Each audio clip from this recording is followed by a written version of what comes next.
Messieurs, dames, bonjour et bienvenue dans cette édition d'information de la mi-journée. Présentation Ibrahim Abdul Karim et Mustafa Menassara.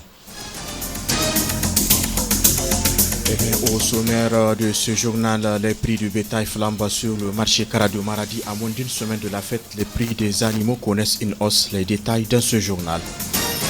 Il est possible d'arrêter de fumer pour certains, mais pour d'autres, l'habitude n'est pas facile à délaisser. Le tabagisme est un phénomène qui n'est pas sans conséquence, à suivre le reportage dans ce journal. Par rapport à ce sujet, l'Organisation mondiale de la santé alerte qu'une nouvelle génération devient accro au tabagisme. L'organisation onusienne demande l'interdiction des produits de tabac aromatisés. Et pour finir, au Nigeria, au moins 60 djihadistes ont été tués, dont un responsable de Boko Haram lors d'opérations de l'armée dans le nord-est du pays. Voilà pour le sommaire du journal. À moins d'une semaine de la fête de la Tabaski, les prix des bétail connaissent une flambée sur les marchés Karadio Maradi.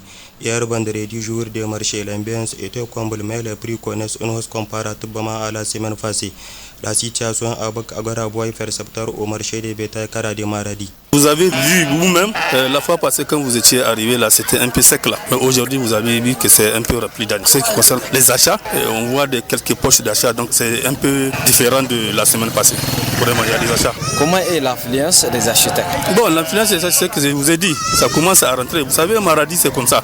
On laisse au dernier moment pour venir acheter et c'est ça qui fait exploser le prix. Et la semaine passée, il n'y a pas d'acheteurs. Mais maintenant, le jour vendredi, aujourd'hui, vraiment, on voit que vraiment, il y a beaucoup d'acheteurs.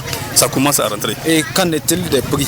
Ah, ça, c'est sûr. Ça n'a pas baissé jusqu'à présent. Même le décret qui a été pris, vraiment, le prix n'a pas baissé. C'est cher. Il faut le dire, c'est cher. Avec combien on peut avoir un animal à sacrifier?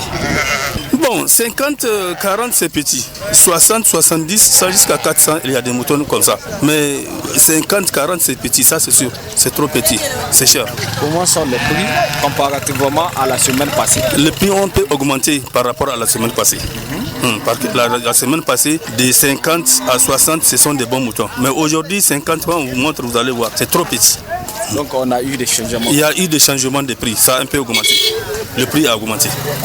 Chaque année, le 31 mai, des millions de personnes à travers le monde se mobilisent pour la journée mondiale sans tabac. Cette journée vise à sensibiliser le public au danger du tabagisme et à encourager les fumeurs à envisager d'arrêter. À Maradi comme ailleurs, beaucoup de fumeurs veulent en finir avec la cigarette, mais le chemin vers l'arrêt définitif reste semé d'embûches. Alkama Thomas Mambaché nous en parle. Suivez son reportage. Le tabagisme est l'une des principales causes des maladies et des décès dans le monde. Chaque année, des millions de personnes perdent la vie à cause de cette habitude mortelle.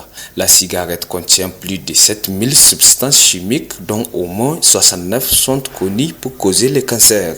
Abdelkarim est un jeune fumeur. Il nous expose la raison qui l'a poussé à commencer de fumer, même s'il a envie d'arrêter cette habitude.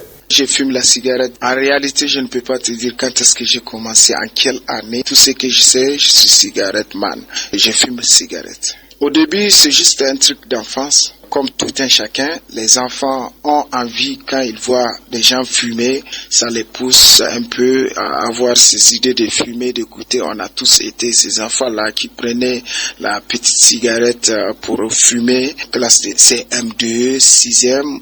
Je pense que c'est à partir de ça, mais c'était pas la raison sur laquelle que je suis devenu fumeur. Aujourd'hui, je suis devenu fumeur.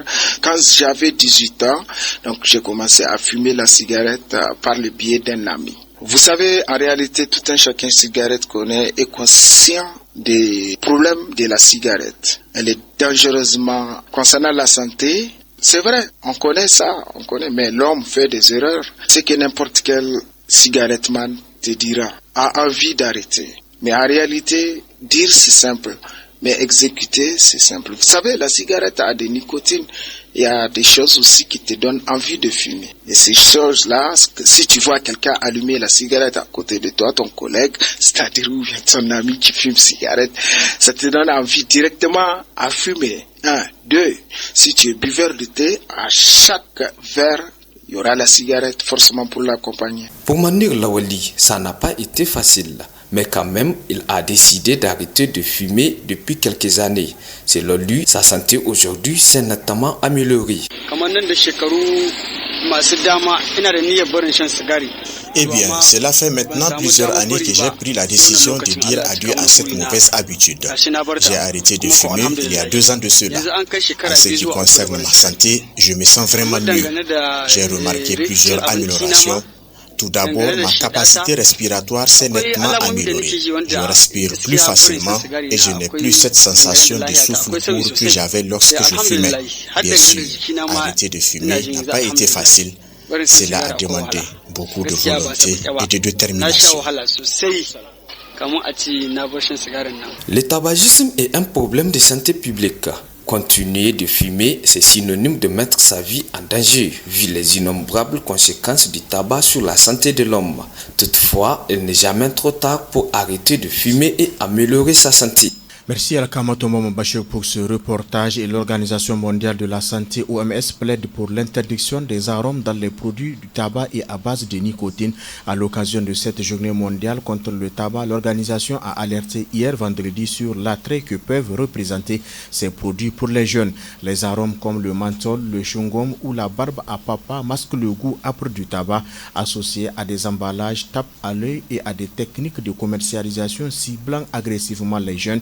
Ces produits deviennent des véritables appâts, relève l'OMS. Nous voyons une génération devenir dépendante à la nicotine par le biais de sachets au goût de bonbons et des produits de vapotage aux couleurs de l'arc-en-ciel, a souligné le directeur du département promotion de la santé de l'organisation, Dr Rudiger Kretsch. Ces arômes compromettent des décennies de progrès accomplis dans la lutte anti-tabac, a abondé le directeur général de l'OMS, Dr Tedros Adhanom Ghebreyesus, soulignant qu'environ 8 millions de personnes meurent chaque année du tabagisme. Selon l'agence sanitaire de l'ONU, plus de 50 pays ont déjà interdit le tabac aromatisé, tandis qu'une quarantaine a prohibé la vente de cigarettes électroniques. De son côté, la Belgique a été le premier pays européen à interdire le 1er janvier la vente de cigarettes électroniques jetables. En outre, depuis le 1er avril, les produits de tabac ne peuvent plus être exposés dans les magasins. Planter un arbre, nettoyer une cour, apprendre à protéger la nature.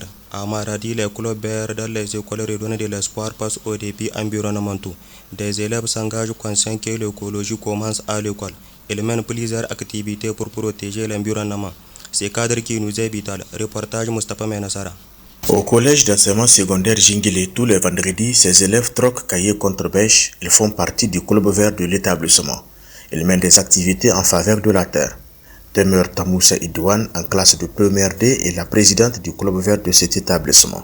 Nous avons décidé de créer un club vert dans notre établissement, d'abord pour contribuer à la lutte contre le réchauffement climatique, aussi pour réduire la pollution des déchets, surtout la pollution plastique, et également pour avoir un espace plus vert dans notre établissement. Et tout cela avec l'appui de l'organisation JVE, Jeunes Volontaires pour l'Environnement. Les activités que nous avons menées dans ce club sont les suivantes.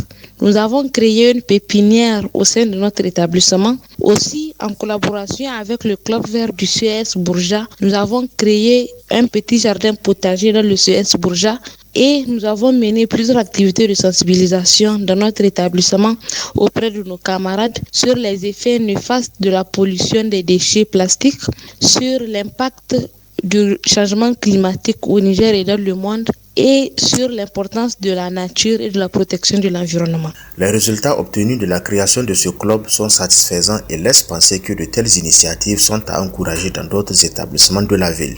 Les résultats que nous avons obtenus après ces activités sont multiples. Le jardin potager que nous avions créé au CES Bourja nous a donné des produits que nous avons déjà récoltés et vendus. Après nos activités de sensibilisation, nous avons constaté que les élèves qui jetaient leurs déchets plastiques dans l'établissement ont considérablement réduit et actuellement toutes les classes de notre établissement sont propres. Et enfin, la pépinière que nous avons créée est accessible à tous et se développe bien.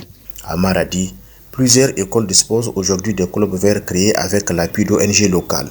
La création de ces clubs est un petit geste mais qui a de grands impacts. Elle forme une génération de citoyens engagés. Une jeunesse qui rêve d'un environnement plus propre, plus vert et plus respecté, même si dans ses actions de revalorisation des difficultés sont rencontrées. Et pour finir ce journal, les forces nigérianes ont mené des attaques distinctes contre le groupe terroriste Boko Haram et sa faction rivale les IAO, selon un communiqué officiel. Le chef régional tué Amir Abou Fatouma figurait sur la liste des personnes les plus recherchées par l'armée. Sadiq Amadou avec les détails. L'armée a bravé un grand coup dans sa lutte contre le djihadisme. Elle a annoncé vendredi 30 mai avoir tué plus de 60 terroristes, dont une figure clé du groupe Boko Haram lors d'opérations aériennes et terrestres menées dans le nord-sud du pays, épicentre de l'insurrection islamique qui se vit depuis 2009. Dans la nuit de jeudi à vendredi, les forces armées ont lancé des attaques distinctes comme de Boko Haram et de sa faction rivale, l'État islamique en Afrique de l'Ouest, tuant des dizaines de combattants selon un communiqué de l'armée. Des dizaines de terroristes de Boko Haram ont été neutralisés lors d'un assaut contre leur camp dans le village de Bita, situé en périphérie de la ville de Goza, dans l'état de Borno, près de la frontière camerounaise, a précisé l'armée. L'intense affrontement a conduit à la neutralisation d'au moins 60 terroristes, a-t-elle ajouté à propos de l'opération à Bita. Deux sources sécuritaires ont confirmé des frappes aériennes contre des camps de Boko Haram à Bita et dans le village de Karetou, dans le district d'Abandam, près de la frontière avec le Niger. Quelques heures plus tard, les troupes ont pris pour cible un bastion de Boko Haram dans la ville de Koukawa, sur les rives du lac Tchad, où un important commandant et plusieurs lieutenants ont été tués selon un second communiqué militaire. Un des chefs de Boko Haram pour la région de Koukawa, connu sous le nom d'Amir Abou Fatima, a été mortellement blessé lors d'un échange de tirs avec les soldats, selon l'armée. Amir Abou Fatima figurait sur la liste des personnes les plus recherchées par l'armée nigérienne, qui avait promis une récompense de 5 millions de naira, environ 60 000 euros, pour toute information menant à sa capture. Fin de ce journal, merci de nous avoir.